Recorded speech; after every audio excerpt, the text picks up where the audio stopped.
again, and welcome. We're going to go ahead and get started here. My name is Yvette Dalrose. I'm one of the senior librarians here at Pikes Peak Library District, and I wanted to welcome you on behalf of Pikes Peak Library District we have this program we're hosting for the Veterans Community Resource Panel, hosting with our longtime community partners, the Pikes Peak Area Agency on Aging. As an organization with many veterans in our family and many family members of veterans, we at PPLD have a great connection to the military and veterans community. Through our Multicultural Outreach and Accessibility Department, PPLD can be seen providing resources and information directly on base to those coming into, leaving, or passing through our El Paso County. With our mobile libraries, we travel all the way to Schreiber Air Force Base to provide programs and materials to that community. To keep our veterans active and engaged, we have a great e-library and adult education programs, as well as makerspaces and studios, regional history and genealogy, lots of programs and different departments, partnerships, activities, and resources. And you can find some of that information there at the resource table by the door.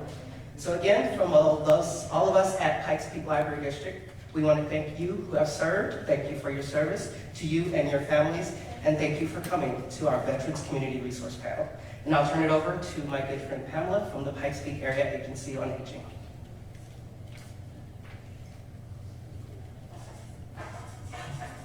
Thank you, Yvette.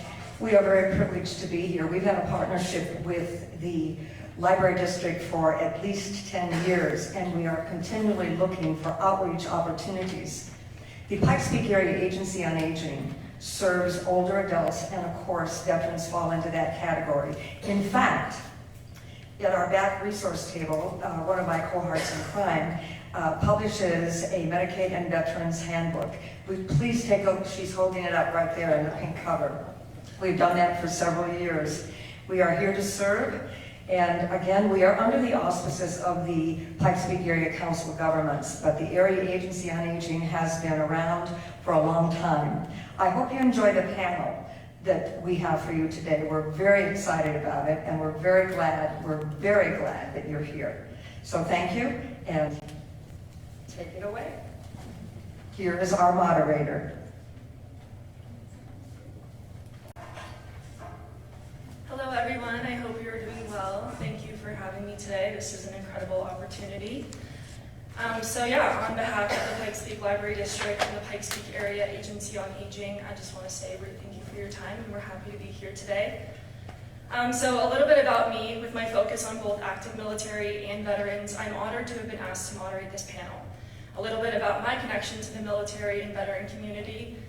My grandfather served in the military, my other grandfather was in the Air Force, and my cousin graduated from West Point, and my uncle is still working with the Air Force, and he was a graduate of the Air Force. So having such a close connection to the military community growing up, I feel that my family has allowed me to understand the community that maybe I wasn't a part of in myself.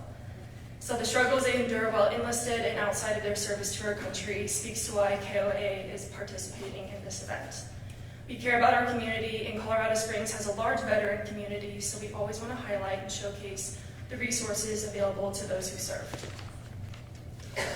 I do want to let you know also, after this panel is done, there will be time for questions. We'll have about 15 minutes for you guys to ask your questions when that time comes.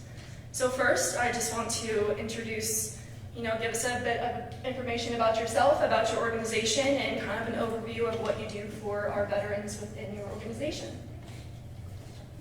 Hi, so my name is Jennifer Dietz. I work with the Defense Health Agency. You probably know it better as TRICARE. We're the military health benefits program for all 9.6 million active duty service members, their families, retirees, and their families, and some spouses.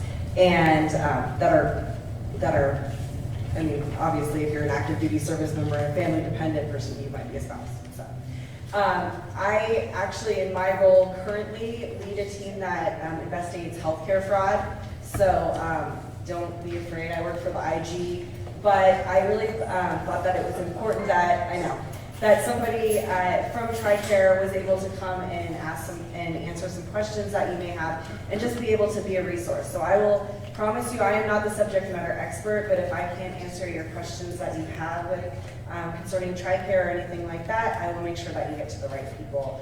My husband is a disabled veteran. He was in the Army for 18 years. And so I do have a passion for the veteran community, and we do a lot with the veteran community outside of my role with the government.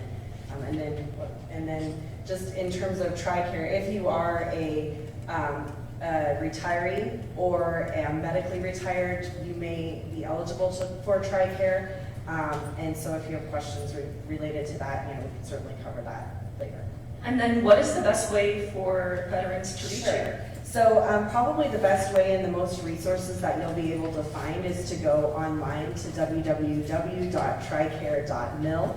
That's where you're going to be able to find all of the different resources that you may need or get specifics on whom to contact. So we do have, for the under 65 population that's not Medicare eligible yet, we do have 2 managed care support contractors in the East region and the West region. Their contact information is on that tricare.mil site. They would be the ones to contact, specifically in the West region.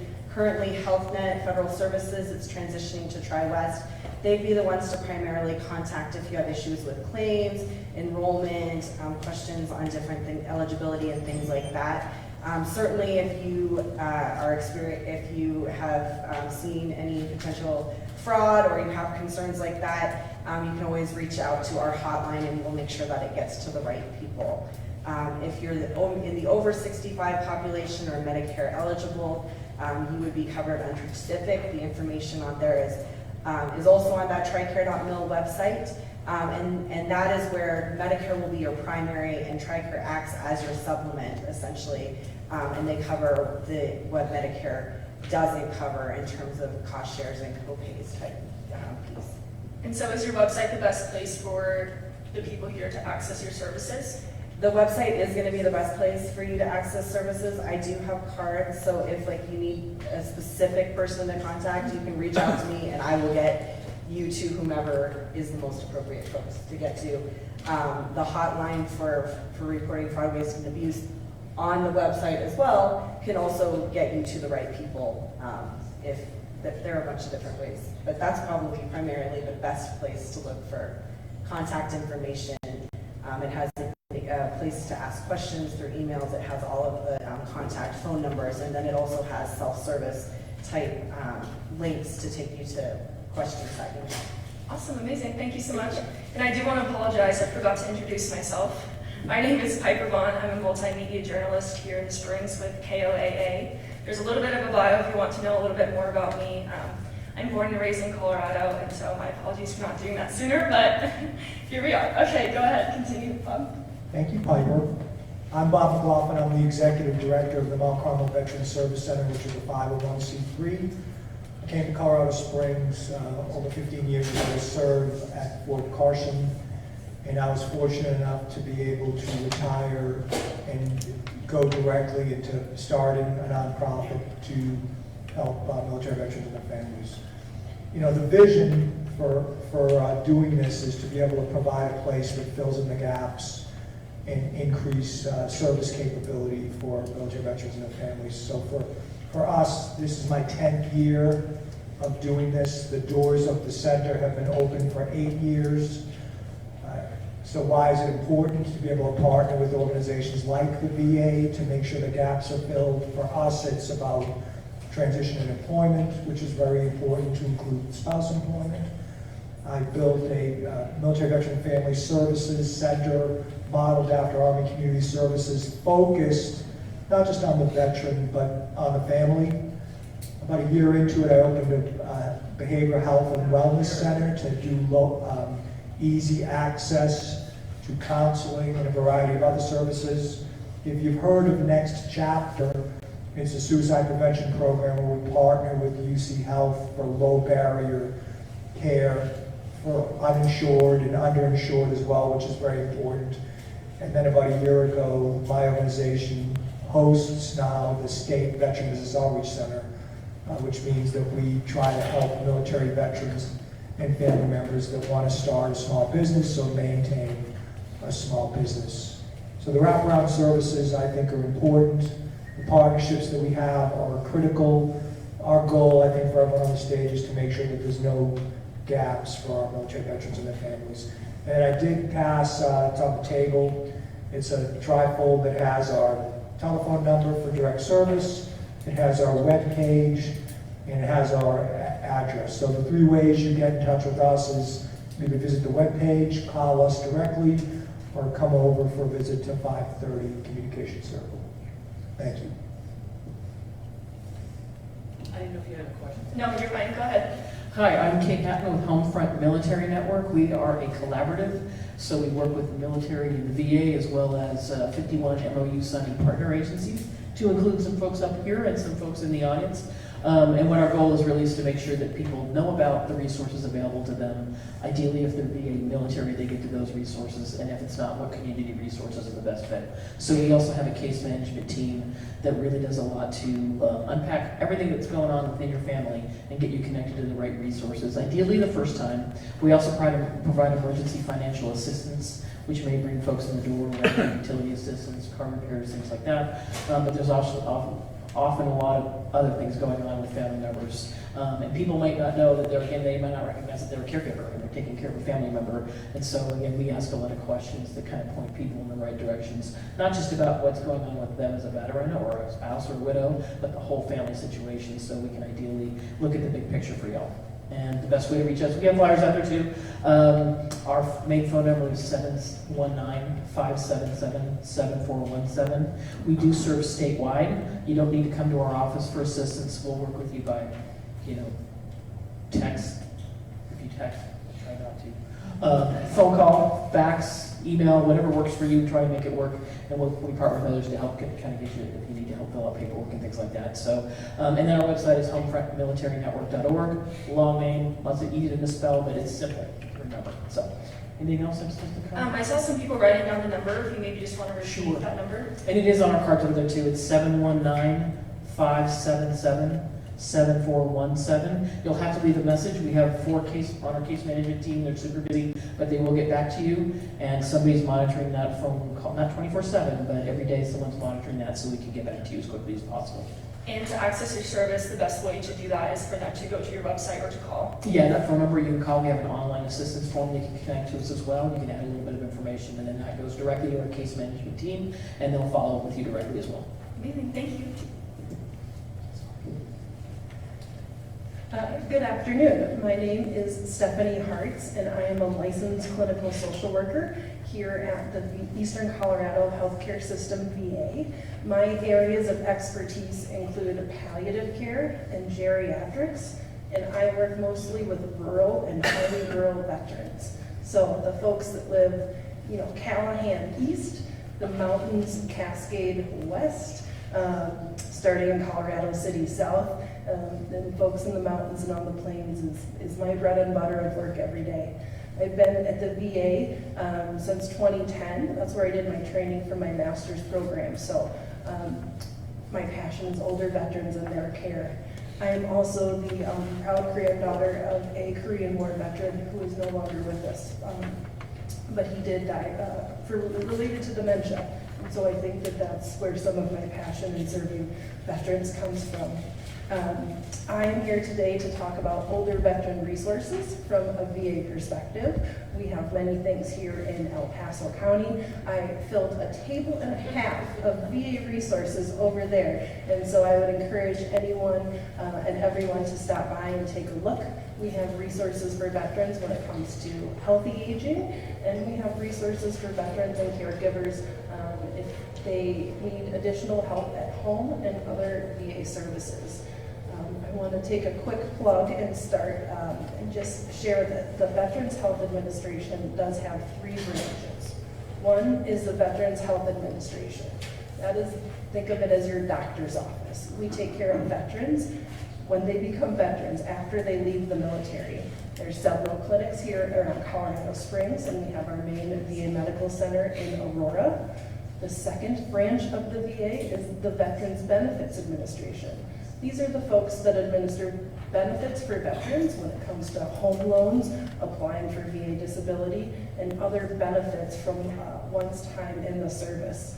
The third branch of the VA is the cemetery department, and that's pretty self-explanatory. Pikes Peak Cemetery is just down here in Colorado Springs, down the road a little ways. I'm going to talk about a lot of programs today. So in general, if you have questions on those programs, information is on the program-specific brochures. My brochure specifically looks like this for rural veterans, and my phone number is on the back. Otherwise, VA, the main phone number is 303-399-8020. And from there, you can get connected to whatever healthcare that you need, as long as you are enrolled in the Veterans Health Administration. Thank you. Good afternoon, everybody. My name is Marshall Bosworth. I am the director of the El Paso County Veteran Service Office. And in that role, I also serve as the County Veteran Service Officer, which was my title. The county decided to change it to director, so still doing the same job and a little bit more. So thank you all for being here today. I appreciate this crowd here and in this panel for being here to hopefully help answer some of your questions. My background is I served 25 years in the United States Army. I was a combat medic. I served 2 tours in Iraq. And then after that, I was fortunate enough to get hired with El Paso County. I started out answering the phone saying, how can we help you? And 12 and a half years later, I've been serving as the director for 6 years. So I'm very happy to be in this role. I love doing what I do. So to get to what we do. Primarily what we do is we're helping veterans apply for their VA benefits. So, and I love my VA partners, so don't take this the wrong way.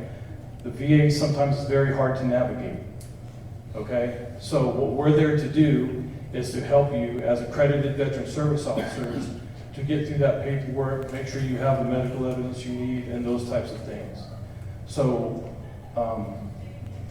we're very happy to help and work with you to make your claims successful.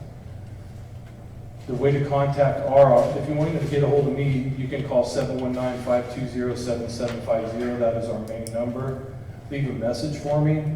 I will get it, and I will either call you back, or if I'm not able to, I'll have one of my managers call you. If you want to contact us for those services, it's the same phone number, 719-520-7750. Or you can call or email us at vet@elpasoco.com. VET@elpasoco.com. So that's how you get a hold of us, but primarily we're here to help you to apply for your benefits, help you walk you through that process. And I want to make sure I'm answering all the questions they gave me, and I think that I have. So I'm sure we'll talk a little bit more about that as this panel goes on. Thank you. Thank you. Good afternoon, everyone. My name is Matt Tolarsik. I am, a physician and Deputy Chief of Staff for the Eastern Colorado Healthcare System, VA. And prior to that, I was a 21-year veteran in the Air Force, retired, and so I appreciate all that you do in the service, so thank you. What I do is help people navigate the difficulty of the healthcare system. And it's daunting at times, but one thing that's daunting that to me is the massive growth of the El Paso County and 4 southern counties of the Eastern Colorado system. Overall, we have over 150,000 members within our healthcare organization, and almost half of them now are in the southern market. And the infrastructure is not down here compared to the Denver area. So one thing I've been passionate about is helping bring the specialty care and the primary care mental health to you in El Paso County and further south. And that's a huge task when you think we're almost encroaching $200 million worth of care sent out to the community. And so it is, we want to keep that within the VA system. Part of that process is partnering with the DoD colleagues, both Army and the Air Force. And so we have our physicians working in their facilities and vice versa. And so we are working collaboratively in order to help one another provide services to all of you in this southern market. The best way to reach me is, you have my name on the brochure, matthew.tolarczyk@va.gov.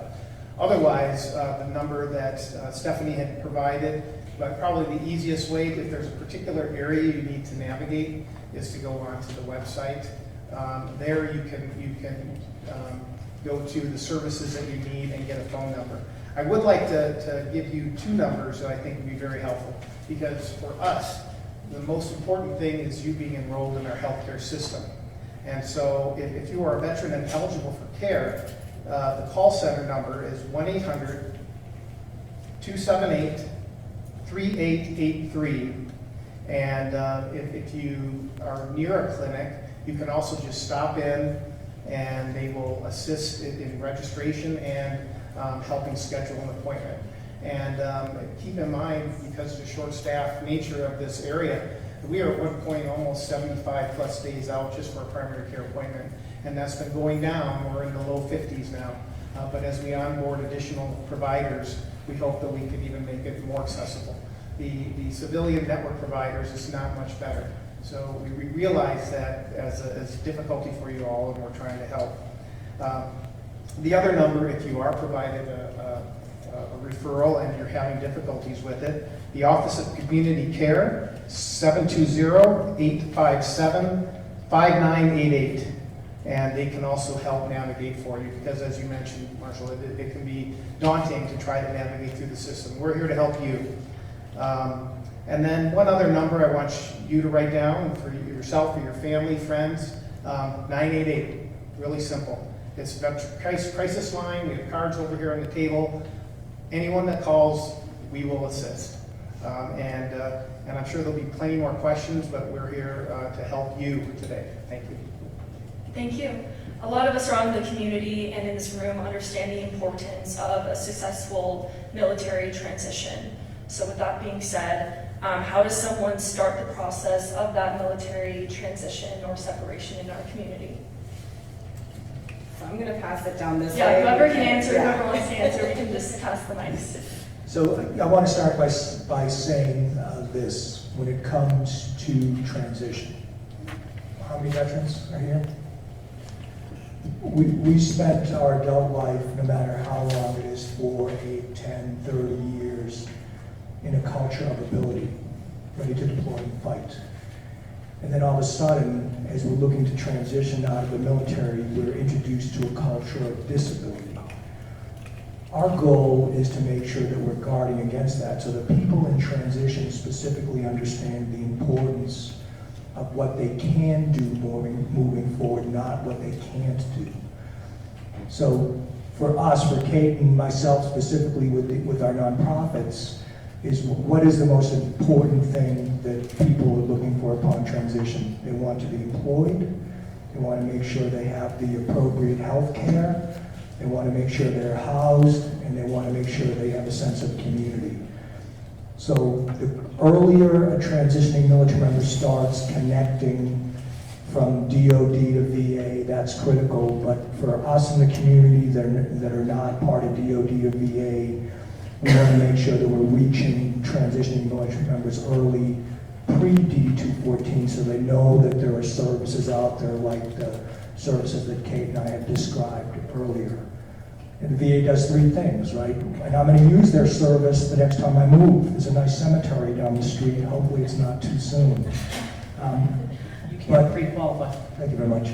So for me, the quicker organizations that are not DoD or VA educate, inform, and motivate service members in transition, and especially their families, because we all know that if the family's not involved, especially the spouse, man or woman, is going to be like a deer in the headlights. So what we try to do is make sure families are empowered with information. Normally about a year prior to transition, we want to empower military members with information that they need: job placement, healthcare, VA, TRICARE, who the providers are, and of course links to the ability to find a place to live. Thank you. And Bob, I know you mentioned that family members should be involved Yes. in a successful transition. Who else should be involved? So all the organizations that are in the community that have services, we strive to get connected early. The military and the VA have done a great job since I've been doing this of making sure the gaps between what the VA can do for a veteran coming out of the military is a lot better, so that people aren't surprised by what kind of care they can get post-service. But there's a host of organizations in this community that can really help people with their individual needs. And how does your organization fit into that transition process? So for me, physical presence is very important.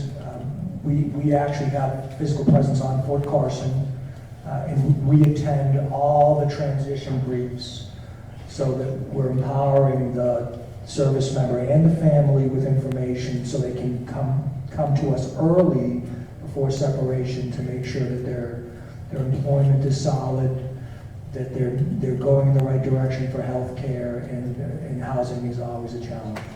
Amazing, thank you. Quite welcome.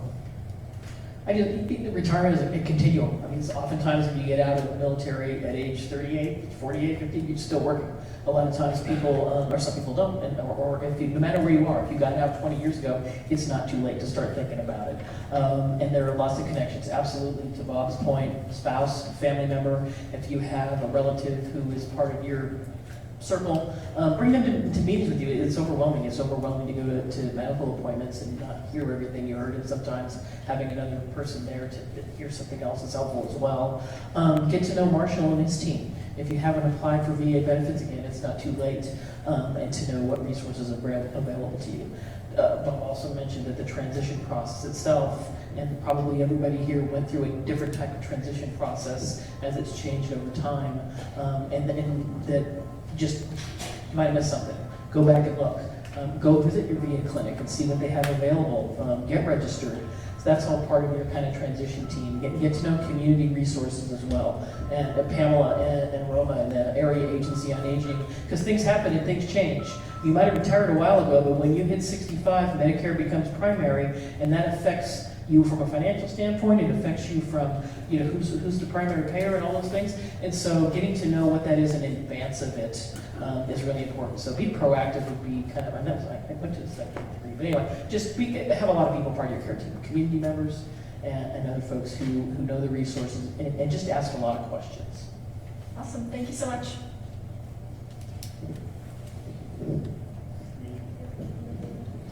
All right, I've been waiting patiently to say what I want to say. So, what I want to say is, we don't really do a lot with military retirement in our role, but what we do is the same thing that Bob is doing, is we're out at the military bases and we're briefing our services to those folks that are separating and transitioning. And a successful transition team is honestly the people you see sitting on this stage and the people that work for us. Because we're all working together and partnering to make sure that we do the best we can to take care of the service member that's retiring and their families in our community. So an example of that is two of my biggest partners is Bob and Kate. We work with VA every day, but we also work with them. And so I have VSOs that are at Mount Carmel, so that way we have folks that are on the west side of town and the east side of town, so people have a little bit easier access to those benefits and those people helping with those. If there's somebody that may not need VA services, but there's other local services or things that they need assistance with, we call Kate and Homefront Military Network. So these partnerships are key in our community to try to make sure that we're helping them as they transition out and continue to help them until they transition to where Bob was talking about. But even then, we want to still, that transition never changes in my mind. You know, we all get older, I feel it every day, and at some point, somebody may transition and they need survivor benefits or things like that. So continue to talk to our organizations, find out what those benefits are, and so we can help you to understand that, because it's not always easy to understand. One of the things that we do, and I don't remember if I just mentioned it, but we do start the claim process for service members that are transitioning out from the military bases locally. So unlike some in this room probably, I was fortunate enough to be part of this process when I retired 12 years ago. But we start that transition process with their claims before they get out now, if they contact us. And so we can go ahead and get the claim started, get the medical evidence together, get comp and pen exams scheduled. So I think as far as the retirement process or separation process, that's kind of the role that we play. So, again, I just want to reiterate, the folks that are sitting on the stage are the folks that are representing the people that are here to help with that transition and retirement. Thank you. And I have to ask you, do I have any Air Force colleagues out in the audience? I felt outnumbered by Army. Okay, good, thank you. So just from experience, and I just want to kind of walk through the transition process, because when I went through the retirement, you have the Transitioning Assistance Program, TAPS, which is now congressional mandatory process, because what often would happen, people would get out and go through all the troubles and face the challenges that we're here to discuss today. So there is a ton of resources that are discussed there. They review CV preparation and interview techniques and try to help them in this transition period. Also, a huge part of that process is helping you get scheduled for your medical examination to determine your service level disability rating, because that dictates a significant portion of your, what care you are eligible for. And so you want to make sure they do this. Now, I can't foot stomp enough. During this TAPS, you are assigned an advisor. And this is someone that will help you through the process. You're drinking out of a fire hose at this class, trying to stay awake. It's, all day event. I think it's 1 to 2 weeks now. And you could miss something that's significantly important. So having that advisor at your disposal is critical. Where the VA fits into this is one of the many is the military to VA partnership, where we have counselors that will help be one of those advisors in a different capacity. But this is a voluntary process, so they have to volunteer to be enrolled or to participate in the military to VA process. And they will help significantly in that transition period and try to help you connect to resources wherever you're moving across the country. And I think that's a huge benefit. And I'm learning more and more. I've been in the VA now going on my 6th year, and I'm learning more about the services that are available. So having them at your disposal to help you is critical. There's also a skills bridge program. I don't know about if you've talked about that, but it offers the opportunity to transitioning members to go out and participate in a work apprenticeship for up to 6 months as you're getting out, to help ease that transition that we're talking about today. And so that's another resource that's fairly new that I think people don't use enough.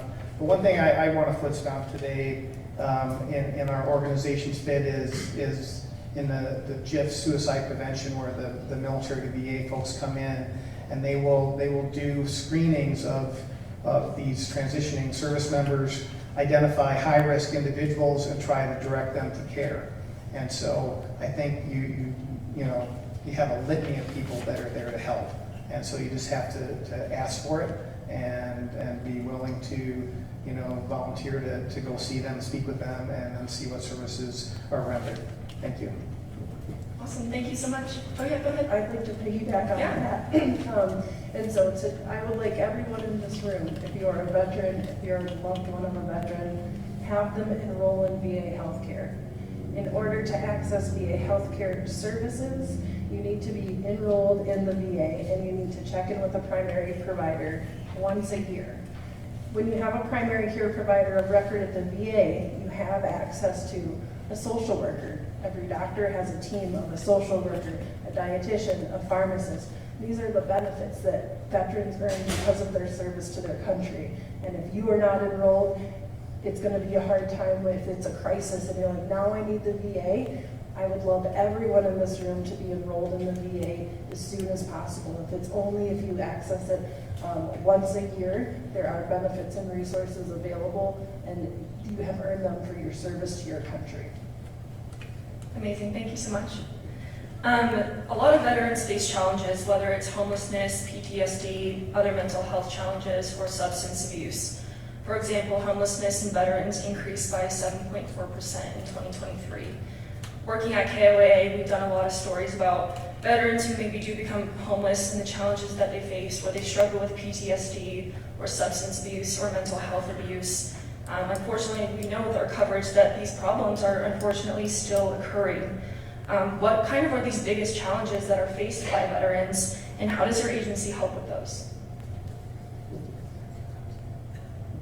Thank you. I'll also put stamp on the registering with the VA. We can help you with my organization with that as well. I think it's so important. But for us, for those who have served, wherever you are in my post-retirement, it's really access to care. You don't want to have to work hard to get something that you need. You need somebody to help you. So the most important thing that I've found in 10 years of doing this is the term peer navigation.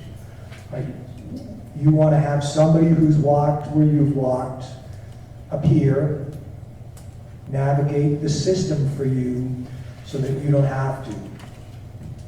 So my organization certainly helps with that. We also help with enrollment into the VA. So I would say that one of the biggest challenges is gaining access to things that you need, life emergencies, and being enrolled in the VA is so critical because, I've seen over the years of doing this, so many senior veterans never applied for benefits. Doing that is important. And then many senior veterans, or not even senior veterans, retirees, never enrolled with the VA. From my experience, when we cross the threshold of getting enrolled, getting a good primary care provider, using your TRICARE plus your VA provider is a great recipe for success. So that is usually important. And then again, my trifolds are in the back. I want to be able to, if something that we say here triggers something good in you to get services, come and see us or Kate to get the services that we have in the community. So another part of that question? Yeah, what kind of assistance is offered to spouses and family members? Well, the model that I run is family first. So whatever's available for the veteran is available for the family, especially the spouse, because don't lie, your spouse is in charge. In my family, my spouse is clearly in charge. All right, so we help with spouse employment, which is critical. And we help with, I say kids, 18 to 24, with employment of a veteran, and that's usually important. And the other thing that we can't, that I never realized, connecting veterans to purpose is critical, especially the older veterans. I'm not yet 65, but I'm getting there. Volunteerism is huge, right? Sometimes when you're retired from the military, then retired from your second profession, and your spouse, man or woman, is getting sick of you. Having the ability to get out there and volunteer to do things is great. So we can do that as well. There's plenty of opportunities to get out there and volunteer. Two things I want to make mention of. On the 13th of September, my team and partners is executing the Patriot Day Give Back, which is battling food insecurity. So at my place, we're going to work with Care and Share to distribute food to active military And then even more important, on the 15th of October at the Switchback Stadium, we're doing the annual Veteran Homeless Stand-Down to help homeless veterans. So that those, when you talk about volunteerism, those are just 2 things to get involved in this fall. Did I miss anything else? One more. Okay. What kind of advice would you provide to veterans as they maybe face these challenges as they enter into transition? Get help. That's the number one thing. We live in a culture where we don't like to ask for help. There are so many organizations out there that are designed to help our veterans because you deserve it. My advice is don't be afraid to ask. You have my trifles there, come and see me and we can be a starting point. But that's the number one thing. If you don't know where to go, start with us and we can help with whatever the circumstances. And if we don't have the resource, we'll find the resource. Amazing. Thank you. All right, this is on, okay. I would echo everything that Bob said, and also I think that a couple of things that we see most are lack of awareness of resources.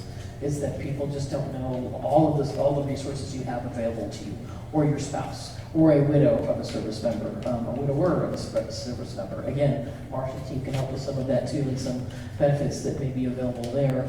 But knowing what's available, and then the other kind of big thing that we see is a lot of folks on fixed incomes, whether it's just to have Social Security or disability income, and then the expenses like rent and food and everything are kind of outpacing those benefits. And so finding ways to get creative with finances, which again ties back to make sure everything that you're eligible apply for. You may not think you need it now, or maybe you didn't think you needed it when you got out, or you may think that somebody ahead of you might need it more than you, but at some point, well, when you've earned it, and 2, again, there might be some point where you do reach a crisis where I really wish I'd done that, and to go back and start over to apply is going to take some time. Again, we try and connect you to those community resources, and we want to be able to get you, if you can pile on and have multiple options. We're working with a veteran now who got services from the VA, needed a chairlift, got that, but it wasn't enough that the VA would cover one chairlift or stairlift. Got him connected to other resources to get another stairlift for their back stair. So there are community resources in partnership with what the VA can provide,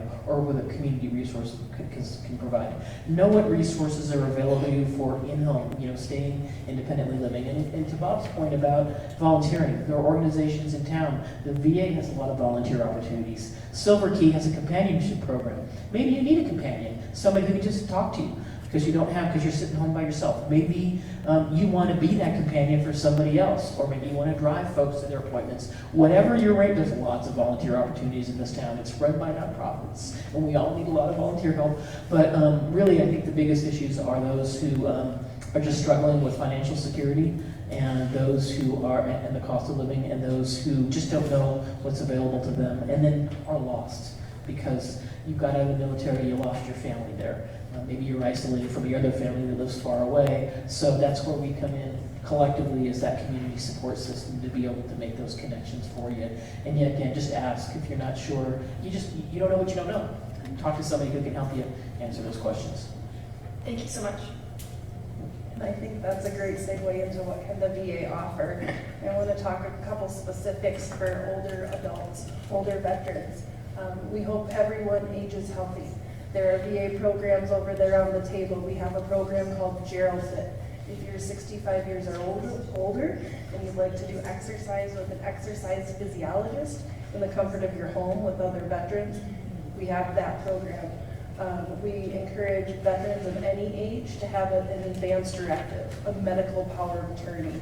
In the event of a car accident or unknown thing, it is fantastic to have your power of attorney, your alternate power of attorney documented.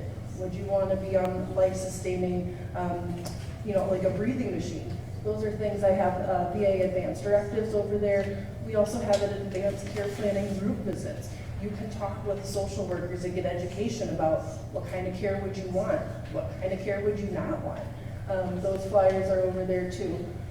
When it comes to folks or veterans that need help, we have programs such as home-based primary care.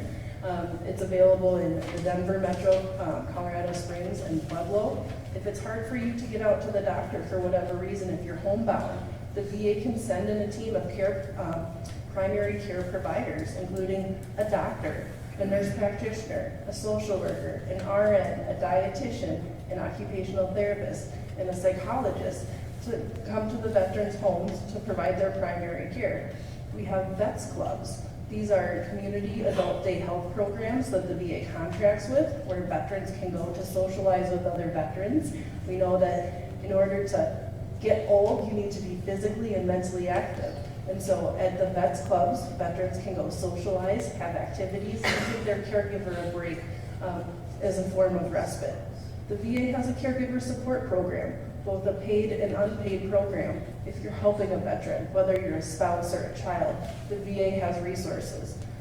Veteran-directed care is a program where if a veteran needs hands-on care for their activities of daily living, dressing, bathing, going to the toilet, grooming, then there's a program where the VA gives a pot of money based on those disabilities that would pay a caregiver X amount of money per hour so that veterans can direct their care to remain at home. We also have a partnership with PACE programs. PACE stands for Program of All-Inclusive Care for the Elderly. The VA will pay for some veterans to enroll in this wraparound program where there's a day center available, there's transportation at the centers is where they see their doctors, nurses, therapists for physical or occupational therapy. You get, excuse me, you can get your dental, you can get your vision, excuse me, care there. I think I probably missed some of the other things, but there are many resources. We have a dementia caregiver survival guide on the table that talks about caring for veterans is a unique, a unique population. Veterans, as they age, if they have dementia, they're going to forget some things day to day, but they're going to remember what it was like to be in the war. And how do you care for someone that wakes up every day and thinks they're in Vietnam? There are a lot of resources too when it comes to palliative care. If you have a chronic illness and you need help and support for symptom management, psychological support through a psychologist or a chaplain or a social worker. Hospice is a fantastic benefits for veterans at end of life. And did you know the VA has a concurrent care option? What is that? I would love to tell you. If you have a chronic condition, like a cancer, that you would benefit from palliative chemo or radiation, if you're a civilian, you have to choose between, do you want this palliative treatment or do you want hospice? As veterans, you have earned the right to have the VA pay for hospice and that specialty treatment with the goal of palliation and care and comfort, where civilians have to choose. Also, every veteran is eligible for the VA's end-of-life benefit, which is if you need to live in a nursing home because your end-of-life diagnosis is not able to be cared for at home with a caregiver, the VA will pay for you to go to one of our contract nursing homes. So you get that care. It costs you nothing. You've served your country. This is a benefit for you and your family. And so we know with the VA, the veterans get as good of care as their caregivers are thriving and surviving. And so we want to make sure that we care for both the veteran when it comes to their health care and their caregivers when it comes to supporting them with resources and education, because it takes a whole village. And that is, this group up here is part of the Village for Veterans here in El Paso County. Thank you. All right, I'm going to go ahead and repeat everything she just said. But actually what I would like to emphasize is, what everybody is saying here, before I make my thoughts known, but VA healthcare is very important. Enroll in that. And I know that our VA system might seem overwhelmed, but just because one veteran's getting it doesn't mean another one is not going to get it. It does not work that way. Enroll in VA healthcare. You just heard a huge list of services that they provide, but if you're not proactive, that's probably one of the big issues of the challenges facing the veterans today is, are you being proactive with your own health care, with your own VA claim? And that's where you gotta be, because we try to do these things, we try to reach out, we do outreaches, we try to tell people about the services we provide, but in some cases, if you're not seeking those services and being proactive with your own claim or your own health care, you're not gonna know about them. So please enroll in health care. pass this information along to the people that you know, the veterans that you know, because that's how, I mean, if the numbers keep growing and growing and growing, then we grow the services that are here in El Paso County. But if we're not signing up for the services, then it's the status quo. So, you know, we want you to sign up for the services, the healthcare, the VA services that are provided. So, the assistance that we provide in our office for spouses and families. So, when a veteran, this is just an example, when a veteran has their disability rating and they maybe have 100% for 10 years or more and they pass away, there is a survivor's benefit that is available for a surviving spouse. If a veteran gets 100% permanent total, there's dependent education assistance for their dependents. So there are some benefits out there for spouses and family members, and we can help to apply for those in those situations. So that's what our office provides, not just for the veteran, but for their family members as well. And the advice that I would give, I kind of already gave it, but don't wait. Don't wait. You know, when you if somebody gets out of the military, you know that somebody's getting out of the military, or maybe you've never filed a claim in all of these years, whatever it is. Don't wait any longer. Call somebody. Start those services, because it's never too late. Even as somebody that served in Vietnam, I have folks that have served in Vietnam that have never filed a claim in all of these years. And they walk into our office, especially with the PACT Act that passed a couple years ago. There's so many benefits out there that were added with that law, and we're out there to help them get those benefits. So it doesn't matter if you've never filed a claim, or if, you know, and when you're getting out of the military, start that stuff right away. I know you have to get a job, support your family, and all those things are important, but this crowd right here is going to help do all those things. So I'm going to do a little bit of a plug too, because what we did 2 years ago, speaking of PACT Act, or it was a year ago, is we did a big PACT Act event here at the National Guard Center, and we saw 1,200 people in 3 days. And what we did is we focused on filing for those new PACT Act disabilities. We partnered with VHA, NCA, VBA. Those are all the agencies that fall under VA, by the way. But we did healthcare enrollment. We did toxic exposure screenings. We did common pen exams. We did all of those things and more during that 3-day event. In November, we're going to do another one. So we're still planning it. I don't have all the pieces put together yet, but it's going to be the week after Veterans Week. So I think that starts the 19th, 20th, 21st. We're going to do another event like that. It'll be a little different. We're going to schedule appointments instead of have a free-for-all walk-in, because we almost didn't survive that. But we're going to do the same things. We are again partnering with the state and the federal, and we're going to do that event. And we're going to try to get claims filed for veterans or their family members, do compensation and pension exams, and let people sign up for VA health care and all that. So we're going to do another one of those in the next couple months, and so we want everybody to know about that. Sorry to go backwards, I don't think I answered the family's question. So just to say that, I would say that that's what our case management team is really good at, because they don't just ask what's going on with you, they ask what's going on with your family. So they're gonna look at the big picture, what's going on. You may not realize that you're also taking care of a spouse yourself, and you're a veteran, and your spouse is having trouble with some of those activities of daily living, or that things are coming down the pike, or maybe you have an adult child with disabilities that needs caregiving, and you're wondering about what happens, you know, if you're gone. There are a lot of things that our team is going to do to get connected, and if our team doesn't know the answer, they're going to find the right answer, or they're going to say, you know what, here's the expert, go talk to them, and we're going to help kind of unpack all that. So that's what our team really does to help with family members in addition to veterans, retirees. Thank you. Thank you. They've hit on so many of the important salient points already. Some of the biggest challenges faced. And Kate said, you don't know, you don't know. And my line is, the eyes cannot see, but the mind does not know. So there are so many resources available, we just aren't aware of them. And so that's what this panel is here today, is to help you, and don't be afraid to ask for help. As you're transitioning out of the service, you're going through life-changing events, right? From jobs, moving, insurance, finance, homes, food insecurities, whatever it might be, finding new schools for your children. There is a program for everything. You just have to ask. One of the big challenges that I see in my area is just the access to care.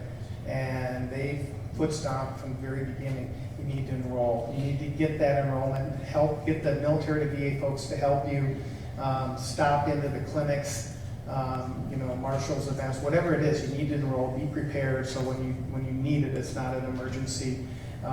Be proactive. Also, the staffing levels is only going to improve down here in the southern area, and that will decrease the wait times for everybody. It'll be better than the community access times, and that's our goal because we strongly believe that VA care is the best care. And then I would probably say that contacting clinics can be a real challenge, and that's one of the big frustrations I hear coming from patients is not getting follow-up phone calls, not getting a consult scheduled. So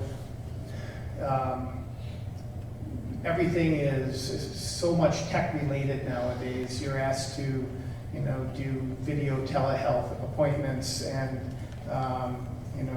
even the My Healthy Vet. You have to ask for help to have someone show you how to go on, because once you are enrolled and you have access to that provider, you can send them messages, and then it's a documented record, and they will get back to you. So if it's with regards to prescriptions, appointments, whatever it might be, that is the best way to communicate, because it's a documented medical record, and so you want to take advantage of that. Stephanie hit on so many of the resources that are available on our facility, our organization, so I don't want to belabor the point, plus she knows it so much better than me. Advice I would provide our veterans is it takes a village to care for a veteran, and so none of you are alone, and you just have to realize that, and you have to ask for help. So I think Bob or someone at the other end said ask for help, because we're there for you. Thank you. Amazing, thank you so much. We're now going to open up the floor for questions. We have about 10 to 15 minutes left. So if anyone has questions for our panelists, please feel free to ask them.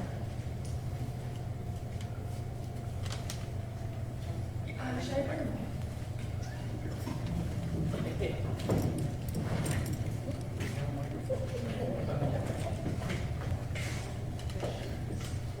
I was wondering, is there a fix for the community care?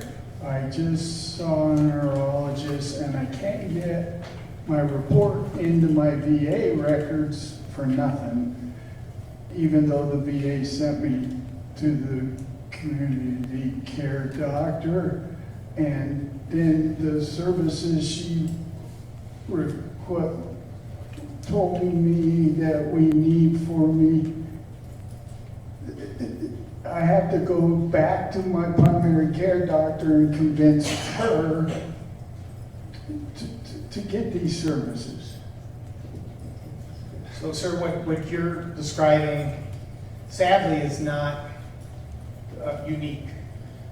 Because when people go out to the community care, it's a bi-directional communication of information, right?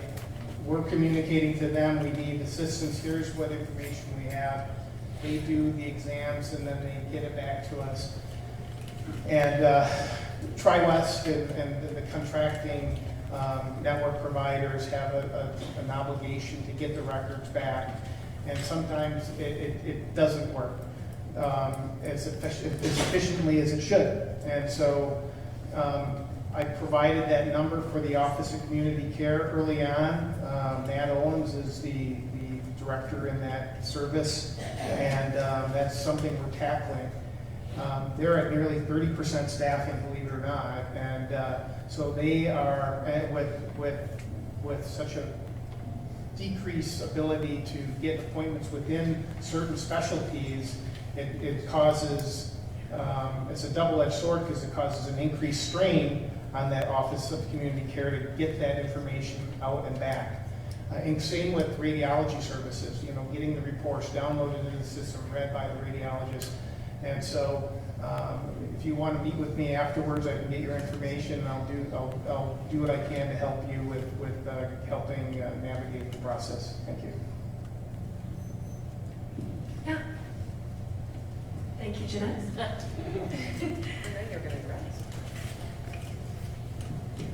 Can you get hearing aids and glasses for the VA?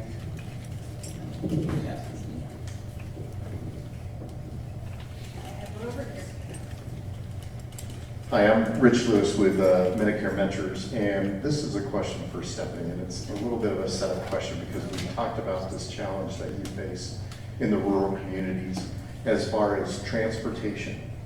Can you talk a little bit about the challenges in transportation for people, especially that are dealing with cancer and all that in the rural areas? Yes, that is a setup. So when it comes to the VA, we know that our rural veterans, they have higher health, or they have more health issues. They live further away from healthcare. Some of the things that the VA is doing is that we have what's called the digital divide. It's a way that the VA can give veterans, loans them tablets with built-in Wi-Fi so that they can connect to a VA for some of their healthcare needs. Obviously, it doesn't require hands-on care, but it's a way to connect to a provider. Different veteran service organizations, VSOs for the counties, have buses, vans that they help veterans get to places. That's where the VA can help sometimes when it comes to, are they beneficiary travel eligible? The VA can reimburse veterans for their travel. If they need to go by an ambulance or wheelchair van, the VA has the ability to send that for VA appointments depending on eligibility. That's where the VA, I want to say that we can provide some things, and these great partners up here on the stages are also helpful when it comes to transportation, because it's really far to travel from La Junta to Aurora for some specialty care. So that's where a VA social worker is knowledgeable and an expert on what are those transportation benefits for veterans individually or in the community if the VA can't meet those needs. Just add that you mentioned that everybody's got, who has a social worker. There's a care team. I think a lot of veterans don't realize that when you are with the VA that you have a whole care team, including a social worker. And there are community resources available too on transportation. But sometimes we've looked outside of the box to work with the American Cancer Society to get somebody a travel to an appointment from Denver, from here. So we try to be creative and work outside of the box. Transportation can be a gap in some ways, but we all try to work together and get creative on that. Hi, Jeff Mulligan, Air Force vet. Marshall, I had a question. I was reading a book, and there's a thing called a veterans, or the County Veterans Service Office and the Veterans Service Organization. What's the difference? Why is there a CVSO and a VSO? I don't understand. So a Veteran Service Office would be our office. A County Veteran Service Officer is a CVSO. But they both, okay, one says organization, one says office. I didn't know which one I need to go to. It's the same thing. I don't So know why an it's the same organization place, like Mount Carmel is a Right. veteran service organization. Got it. Often, these two are American Legion, confused. DAV, VFW, those are veteran service organizations. Okay. Second quick question for you. Can you help find a good doctor who can write a nexus letter? Unfortunately, we are not in that business. Okay. Yeah. And then a question, sorry. Don't monopolize. Yeah, you're okay. So for Dr. Knapp, I recently had an emergency room visit. I didn't realize I needed to contact the VA within 72 hours after an emergency room visit. And I just got a bill for $900 from the emergency room, and I have no idea what I'm supposed to do. Meet with me afterwards. We'll work it out. Is there I something- will get you in touch with someone. Most people don't know that. Yeah. And so we'll help navigate that process. Awesome. Thank you, and thank you for all that you guys do. Go ahead, yes. Thank you. My question is, when trying to apply for benefits, how important is it to have your original medical records? Been trying to apply, been denied, and I'm thinking that's the answer, because I don't have proof of whatever the term is you use. But luckily, I found my records, but if you can read them, because they're so faded now, what's a man to do? So having your original service treatment records is actually very important, because whenever you file a claim with the VA for a disability, the three things that they're gonna look at, which is the law, is they need to see an incident in the service and they need to see a diagnosed disability. And if you don't have that diagnosed disability on active duty, then they need a nexus or a connection with current medical evidence to that incident in the service to make that a service-connected disability. So in many cases, service treatment records don't exist. There's a lot of factors that are behind that. Sometimes the service member didn't turn them in when they left and kept them and lost them in a move or whatever. Or sometimes they were destroyed at the MPRC during a fire or different circumstances. So there are some ways to work around that. They're not super effective. You know, we can take lay statements and things like that, but having those records is very important.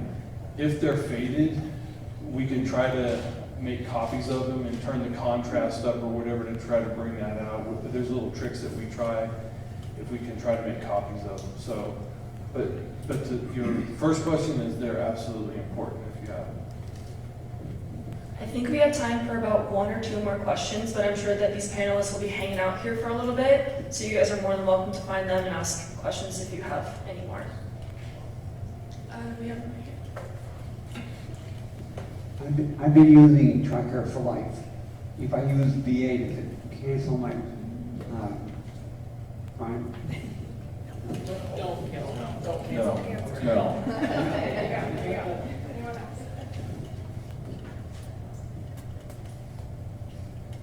Okay, yeah, well, if no one has any further questions, we'll go ahead and wrap up. Thank you all for coming on behalf of KOAA News 5, Pikes Peak Library District, and PPAAA. KOAA and myself take pride in reporting in a community that flourishes with active military and veterans alike. I'm honored to have had this opportunity to speak today and guide this conversation. My personal business cards are on the tables around there, so please grab them. I do mainly focus on military and veteran communities, so if you have any stories or anything that you want to see me cover, I would be happy to be in contact with you. Call me, text me, email me, please. I would love to do any stories that you guys have for me. There are brochures and handouts with more information and resources at the tables around the room back there, so please grab them. Also, please share your thoughts on this panel through the PPLD patron comment cards. But without further ado, thank you so much for your time, and I hope you have a great rest of your day. Thank you.